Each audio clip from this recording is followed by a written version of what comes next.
Welcome, ladies and gentlemen, to another video. First of all, before anything else, even though I am now way past 100 subscribers, this video was intended as a 100 subscriber special, and therefore, thank you so much for 100 plus subscribers. Now, to introduce the big cards, I'll just show you the 5 most expensive cards in this set, that set being Mega Dream. The cards would be the Mega Gengar EX Special Art Rare, the Mega Dragonite EX Special Art Rare, the Mega Dragonite EX Mega Ultra Rare, Pikachu EX Special Art Rare, and Team Rocket's Mewtwo EX Special Art Rare. Obviously, there's more cards, however, I'm not going to tell you about all of them, and there are some cards that just despite price or rarity, I personally want, like some of the cards that have writing on them, such as Mega Frostlass EX, just because I think it's really cool. Anyways, really quickly, I'm going to explain what I'm doing. I'm opening the entire box of Mega Dream, so basically 10 packs instead of one. And long story short, this box was surprisingly kind to me. Clearly, this box had bigger plans for me.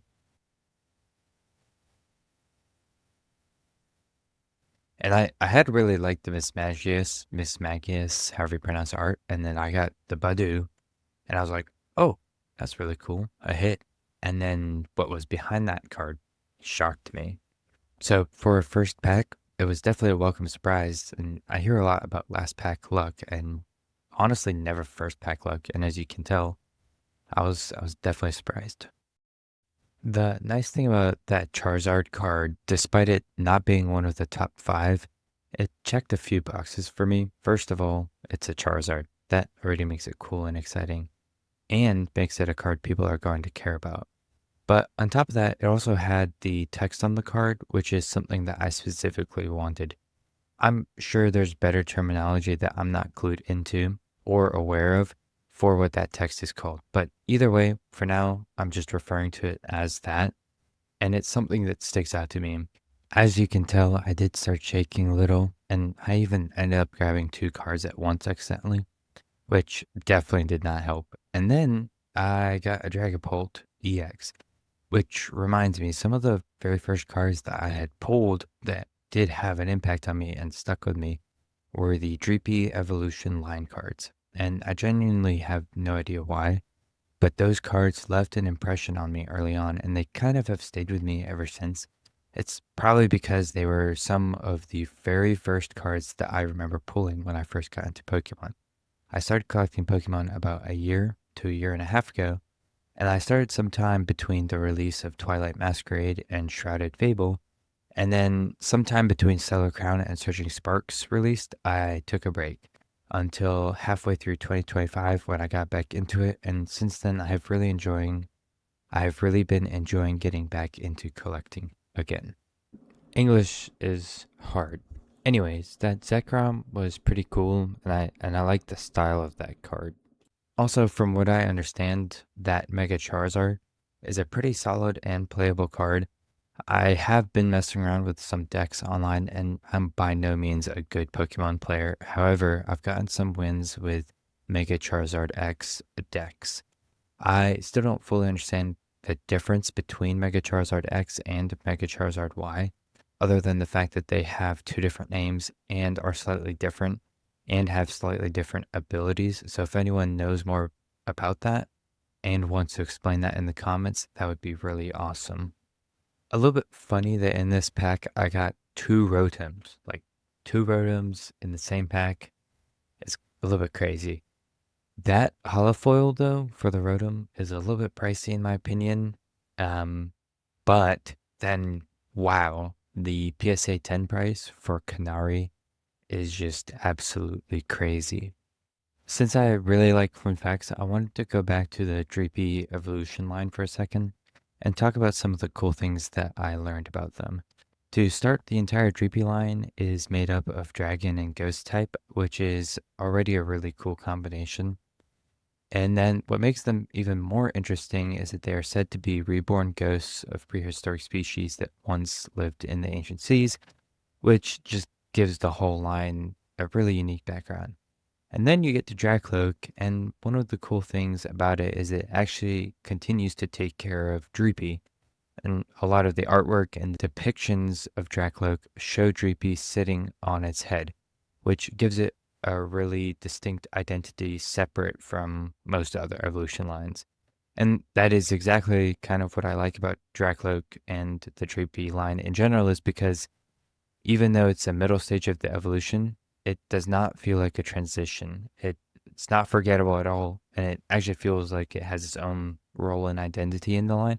Whereas most evolution lines, the middle stage just kind of is.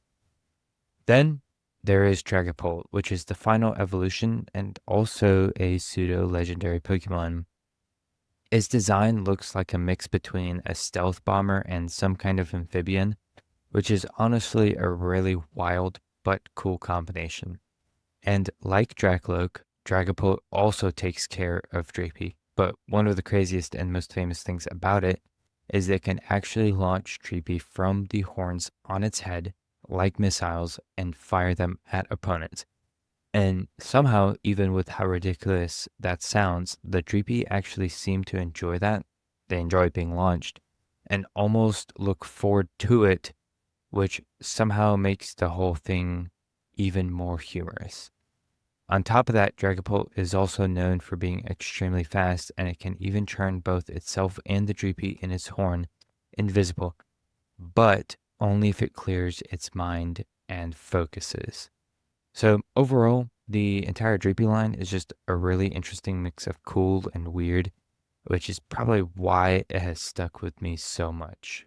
So technically, even though I only really started collecting Pokemon around a year and a half ago, the very first Pokemon card I actually ever had was Caterpie. When I was a lot younger, I was not really in a position where I could collect Pokemon cards, so I did not have binders or packs or anything like that. But one day, some random kid gave me a Caterpie card, and for a while, that was literally my only Pokemon card.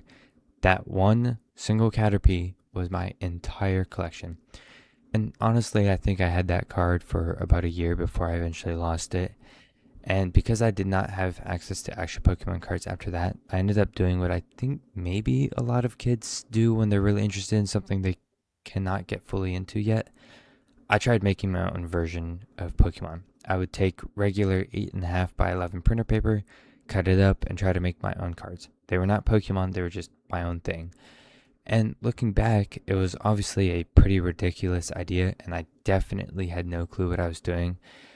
But even back then, I was always interested in the idea of card games, collecting, creating something of my own, etc. And honestly, that part has not really gone away, and I still think it would be really cool to create my own card game one day. But now, looking at it from a more realistic perspective, I also understand that making a good card game is a lot more complicated than just making cards and putting stats and a couple drawings. There's a huge difference between just having an idea and actually building a game that people would want to keep playing. So for now, I think I'm in a better place just collecting different card games, learning how to play them, and paying attention to what actually makes them good.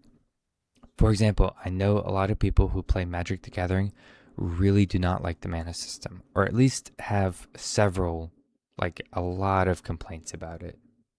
Anyways, after this pack, which is the last one in the box, I'm going to go back through the big pulls one more time, along with some cool numbers and a quick recap of how the opening went overall. But before we get there, and I really do not ask this often, if you have made it this far into the video, then there is a pretty good chance that you enjoyed it. So if you did, I would genuinely appreciate if you did subscribe. Thank you. Like I said, I wanted to go over a few numbers and do a quick review of how the box turned out overall. Now, the numbers here may be a little bit off, partially because prices change all the time, and partially because I am definitely not a mathematician.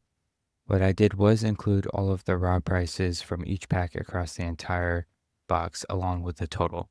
And the box itself cost me just under 86 US dollars. And honestly, a little funny side story, when I looked up the market price of a box of Mega Dream, the AI response thing at the top told me that boxes generally range from $400 to $600, which is absolutely insane. So clearly that was not accurate, or at least not for what I paid. Anyways, based on the cards that I pulled and actually care about, if all of those somehow came back as PSA 10s, the total would come out to about $763.94 US. Anyways, thank you so much for watching the video. I hope you enjoyed it, and I'll see y'all next time.